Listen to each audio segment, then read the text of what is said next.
চলুন আমরা দেখে নিই রিয়েল জিআরের চেহারাটা কিরকম।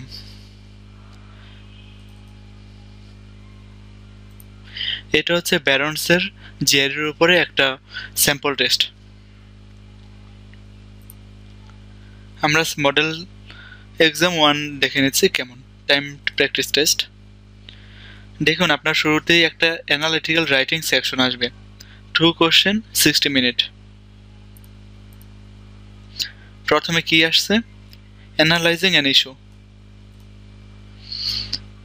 একটা টপিকসের উপর অ্যানালাইজ করতে বলবে এবং এই যে ফাঁকা জায়গাটা এখানে আপনাকে কিবোর্ডে টাইপ করে অ্যান্সারটা লিখতে হবে।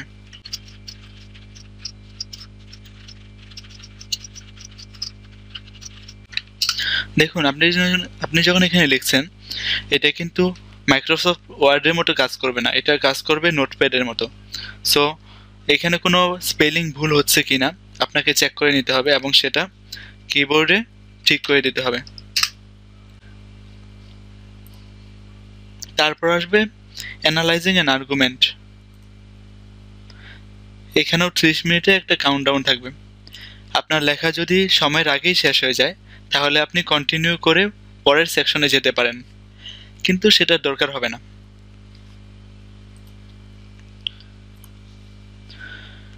এই সেকশনটা শেষ হওয়ার পর আপনাকে 1 মিনিটের একটা ব্রেক দিবে। আপনি চাইলে এই ব্রেকটা নিতে পারেন অথবা কন্টিনিউ ক্লিক করে পরের সেকশনে চলে যেতে পারেন। তবে ওয়াইজার হচ্ছে 1 মিনিটের ব্রেক নেওয়া, কারণ আমাদের জিআরইর যে প্রিপারেশন নিয়েছি ভার্বাল এবং কোয়ান্ট সেকশনের, সেই সেকশনটা কিন্তু শুরু হবে 1 ঘন্টা পর। প্রথম 1 ঘন্টা কিন্তু এইসব হাবিজাবি লিখতে হবে। So be careful. চলুন দেখে নিই আমাদের কি সেকশন আসতেছে। Verbal section. একটা ভার্বাল সেকশন 20 কোশ্চেন 30 মিনিট। শুরুতে এসেছে একটা সেন্টেন্স ইকুইভ্যালেন্স।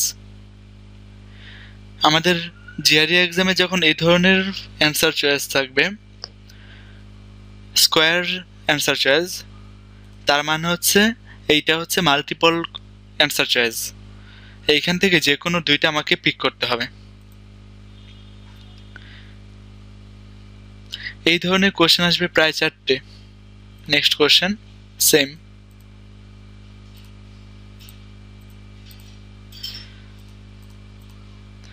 সেন্টেন্স ইকুইভ্যালেন্স শেষ হওয়ার পর আপনার এসেছে সেন্টেন্স কমপ্লিশন। এই ফিল ইন দ্য গ্যাপসের জন্য যে কোনো দুইটা অ্যান্সার করতে হবে। সেন্টেন্স ইকুইভ্যালেন্স শেষ করার পরেই আমাদের চলে এসেছে রিডিং কম্প্রিহেনশন। যখনই ভার্বাল সেকশনে সার্কুলার শেপ থাকবে তার মানে হচ্ছে সেখানে একটাই অ্যান্সার চয়েস হবে।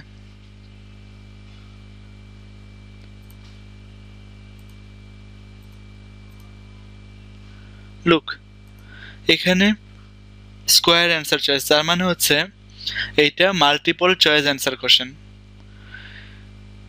এই কোশ্চেনের জন্য অ্যান্সার এইটাও হতে পারে, অথবা এইটা না হয়ে এটা হতে পারে, এইটা না হয়ে এটা হতে পারে, অথবা 3টে অ্যান্সার হতে পারে।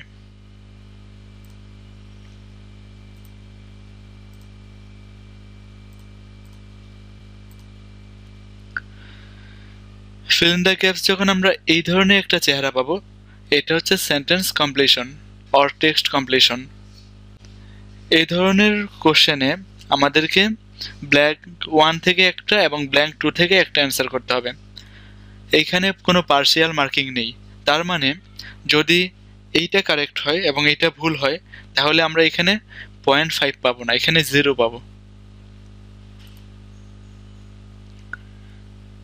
এখানে যে কোনো একটা অ্যান্সার করতে হবে। এখানে ব্ল্যাঙ্ক 1 ব্ল্যাঙ্ক 2 থেকে দুইটা। আমরা এই সেকশনে text completion in third blank or triple blank আমরা পাইনি। রিয়েল এক্সামও এইরকম হতে পারে যে আমরা ট্রিপল ব্ল্যাঙ্ক পেলাম না।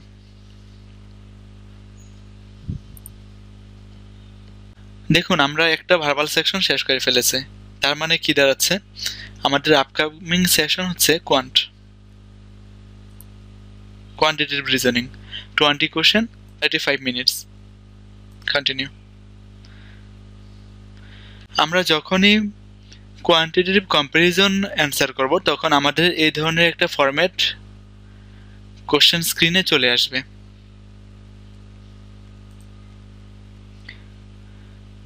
এই চেহারাটা যখন আপনি জিআরই এক্সামে পাবেন তখন বুঝে ফেলবেন যে এটা হচ্ছে কোয়ান্টিটেটিভ কম্প্যারিজন।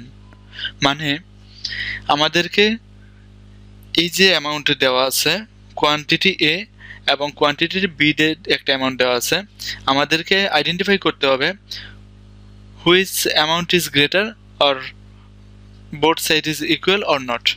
যদি কোয়ান্টিটি এ বড় হয় তাহলে আমাদের অ্যান্সার হবে এ, যদি কোয়ান্টিটি বি বড় হয় তাহলে অ্যান্সার হবে বি। যদি দেখা যায় number of primes that are divisible by 9 and number of primes that are divisible by 19, number of primes তার মানে আমাদেরকে একটা সংখ্যা বের করতে হবে।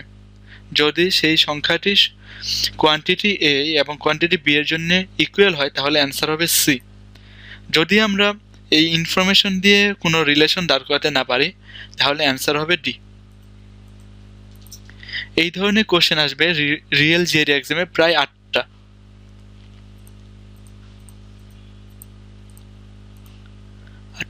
সো আমরা ধরে নিতে পারি 8 নাম্বার কোশ্চেনের পরে যে কোশ্চেনটা আসবে সেটা কোয়ান্টিটেটিভ কম্প্যারিজন না, অন্য কোনো ফরম্যাটের কোশ্চেন হবে।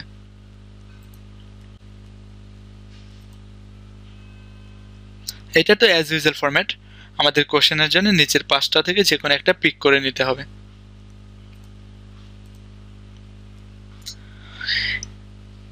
আমরা ভার্বালে যেমনটি দেখেছিলাম রেক্টেঙ্গুলার বক্স থাকলে স্কোয়ার বক্স থাকলে মাল্টিপল অ্যান্সার, ঠিক সেই রকম কোয়ান্টিটেটিভ সেকশনেও যদি আমার এই ধরনের অ্যান্সার চয়েস থাকে তাহলে আমাদেরকে এখানে মাল্টিপল অ্যান্সার চুজ করতে হবে।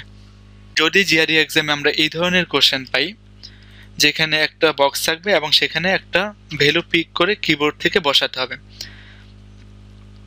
সেটাকে বলা হয় প্লাগ ইন কোশ্চেন।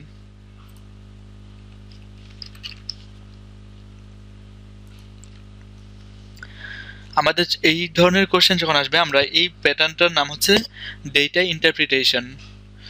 ন্যাচারালি ব্যালেন্সের হোক আর ইটিএস এর হোক, ন্যাচারালি আমরা পেয়েছি প্রত্যেকটা টেস্টেই 20টা কোশ্চেনের মধ্যে 4টা কোশ্চেন হচ্ছে ডেটা ইন্টারপ্রিটেশন।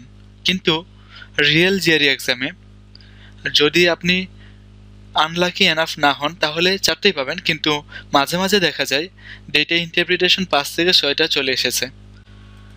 আমাদের কোয়ান্টিটেটিভ সেকশন শেষ হয়ে গেল।